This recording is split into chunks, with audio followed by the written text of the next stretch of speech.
Assalamualaikum warahmatullahi wabarakatuh. Kami dari kelompok 1 akan mempresentasikan hasil diskusi kami yang berjudul Analisis Kebijakan dan Kebijakan Pendidikan Masyarakat, yang dimana saya Reni Reni sebagai moderator, dan yang penyaji pertama adalah Aprianti Surat yang berjudul Pengertian Kebijakan, dan penyaji kedua adalah Mariska Tipani yang berjudul Proses Analisis, dan penyaji ketiga adalah Desni Insani Harepa yang berjudul Konsep Kebijakan Pendidikan Masyarakat, dan penyaji terakhir adalah Rizky Khairunisa yang berjudul Kebijakan Harus Menganalisikan Kebutuhan. Baik, di sini kami akan mempresentasikan hasil diskusi kami. Kepada teman-teman penyaji, kami persilahkan. Oke, Assalamualaikum warahmatullahi wabarakatuh. Saya Aprianti Suratmi dari kelompok 1 akan menjelaskan tentang pengertian kebijakan. Dan pengertian tersebut dapat memiliki istilah yang penting untuk kita ketahui. Nah, yang pertama saya akan menjelaskan tentang pengertian kebijakan. Kebijakan merupakan suatu kehendak dan bersifat umum dan merupakan arah serta pertunjukan penyusunan program. Nah, ada juga tentang kebijakan pendidikan.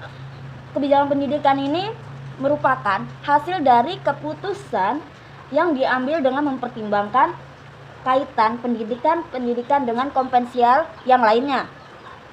Selanjutnya tentang pengertian dari kebijakan ini yang ada beberapa penting untuk kita ketahui. Nah, yang pertama itu ilmu sosial terapan. Maksud dari ilmu sosial terapan ini adalah salah satu hasil nyata dari satu misi ilmu pengetahuan yang terlahir dari gerakan. Nah, gerakan ini disebut dengan profesional ilmu sosial. Selanjutnya yang kedua adalah menghasilkan dan mendayagunakan informasi. Nah, dari menghasilkan dan mendayagunakan informasi ini memiliki arti, yaitu suatu bagian dari kegiatan analisis kebijakan, yaitu pengumpulan, pengelolaan, dan penyalahgunaan data. Nah, yang ketiga adalah metode inquiry dan argumen berganda.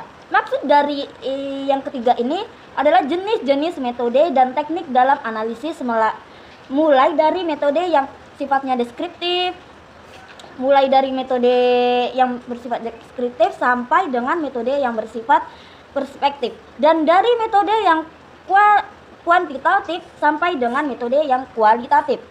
Nah, untuk yang keempat adalah pengambilan data. Nah, maksud yang keempat tadi adalah pengambilan keputusan yang bersifat politis. Maksud dari yang keempat ini adalah suatu proses penyalahgunaan informasi di dalam proses pembuatan kebijakan publik, dan akan dilanjutkan materi kedua oleh teman saya. Akan menjelaskan tentang kebijakan yang harus dapat merealisasikan kebutuhan manusia.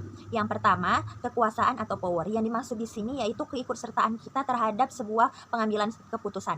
Yang kedua, ada pencerahan dalam kebodohan, yaitu di mana pemahaman atau pengetahuan kita terhadap sebuah informasi. Yang ketiga adalah kekayaan atau wealth, yaitu penghasilan dari hak milik. Yang keempat, kesejahteraan atau well-being, yaitu kesehatan, rasa aman, kenyamanan, dan keselamatan. Yang kelima adalah keterampilan atau skill, yaitu kemahiran dalam melaksanakan sebuah tugas. Yang keenam ada perasaan kasih sayang atau affection, yaitu cinta, persahabatan, kesetiaan, dan solidaritas. Yang ketujuh ada penghargaan atau respect, yaitu kehormatan, status, reputasi, dan non-diskriminasi. Yang kedelapan ada kejujuran atau rectitude, yaitu kecocokan dengan standar etik dan keagamaan.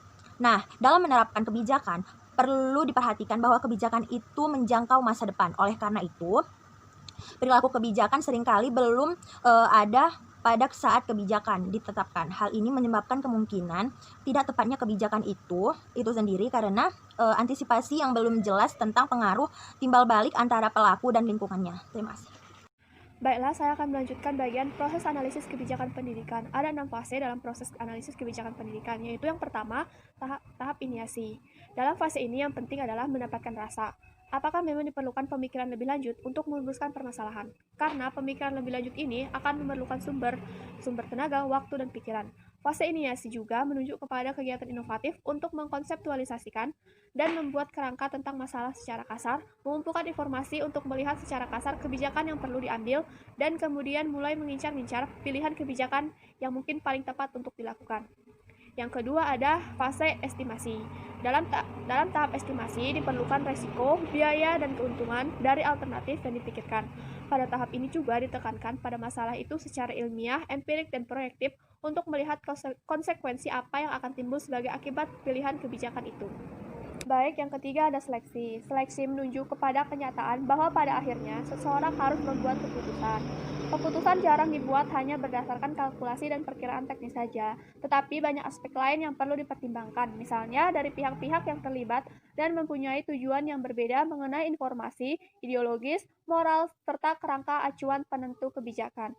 Dan yang keempat ada implementasi. Dalam implementasi, yaitu pelaksanaan dari option yang dipilih. Implementasi juga merupakan kesempatan pertama yang memvalidasikan alternatif yang dipilih dengan realitas. Dan yang kelima ada evaluasi. Evaluasi dalam kenyataannya lebih retrospektif. Evaluasi juga berusaha menjawab pertanyaan seperti kebijakan mana yang sukses dan kebijakan mana yang gagal, dan bagaimana unjuk kerja dapat diukur, serta kriteria apa yang digunakan untuk mengukurnya. Dan yang terakhir ada terminasi. Terminasi berhubungan dengan penyesuaian kebijakan yang tidak fungsional, tidak perlu, dan tidak berlebihan, dan tidak lagi cocok dengan keadaan. Ini merupakan fase yang belum banyak dibahas secara ilmiah. Sania Reva akan melanjutkan menjelaskan konsep kebijakan PENMAS.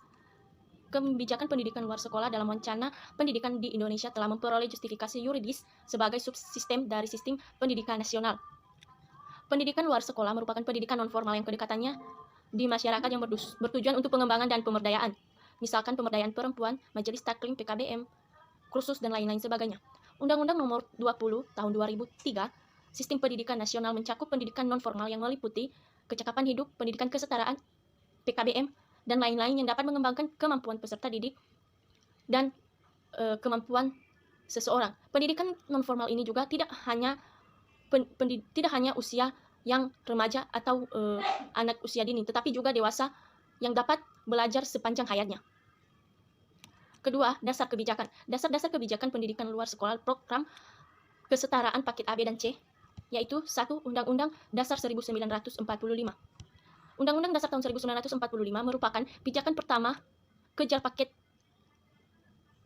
A dan B. Mengapa? Karena pada ayat 28B ayatnya yang ke-1 mengatakan bahwa setiap orang berhak mengembangkan diri dan melalui pemenuhan kebutuhan dasarnya yang berhak mendapat pendidikan dan mendapat manfaat dari ilmu pengetahuan dan teknologi, seni dan budaya demi meningkatkan kualitas hidupnya dengan sejahtera umat manusia. Kemudian Undang-Undang Republik Indonesia Nomor Tahun 2003 tentang Pendidikan Nasional, dan bagian C, Pendidikan Pemerintah Nomor 19 Tahun 2005, bagian D, Pendidikan Menteri Pendidikan Nasional Republik Indonesia Nomor 14 Tahun 2007 tentang standar isi untuk program paket A, paket B, dan paket C yang mencakup beban belajar dan struktur kurikulum tingkat satuan pendidikan, kalender dan pendidikan. Kelima, Peraturan Pemerintah Nasional RI Nomor 23 Tahun 2006 tentang standar kompetensi lulusan untuk satuan pendidikan luar sekolah menengah dan menengah atas.